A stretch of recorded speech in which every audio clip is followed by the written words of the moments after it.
Writing this book was a little different for me. We took this book, You Can Do It, from stories in my first book, Quiet Strength, but that was written as an adult book, and this being a children's book was a different process, trying to get the storyline but write it in such a way that kids of all ages could appreciate it.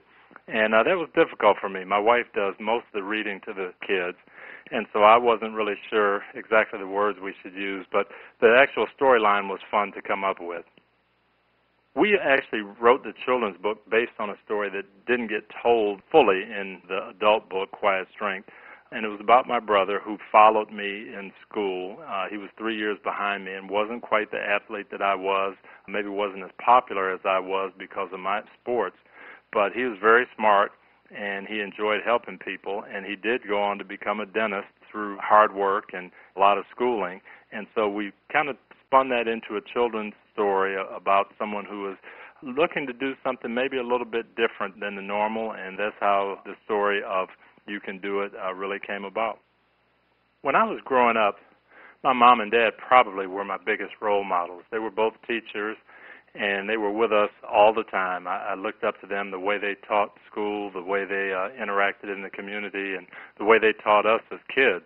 So that was the number one thing. And then I was a sports person growing up, and so I always admired kind of the older boys in the neighborhood, the guys who were playing high school football and basketball when I was in elementary school, and that was my goal. I wanted to be on those high school teams, so I watched them and patterned myself after them, and that's why I tell our players now it's so important when you're out there on the field and off the field that you're doing the right things because you have so many young eyes watching you. Very often, I think as kids, we look at glamorous occupations and we want to be an entertainer or a movie star or a sports figure, something popular, but that's hard to do. And the other thing about it is that there's so many other things that are really rewarding. And my brother ended up becoming a dentist because he enjoyed helping people, and he took the talent that God gave him, the knowledge and the school lessons, and turned that into a talent to do what his heart wanted to do, which was help people. So I think we've got to encourage our kids to not necessarily look at what's popular or what everyone else is doing, but again, really what we're talented in, what we enjoy, and things that can help other people. I think with all children, number one, you really have to dream when you're trying to figure out what you want to do and not limit yourself to what your parents did, what your friends do. Really look at what is fun for you, what you have an interest in.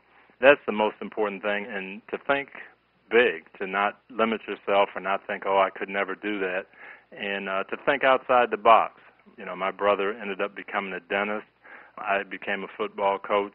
Our parents were teachers, so it really didn't have anything to do with what they did.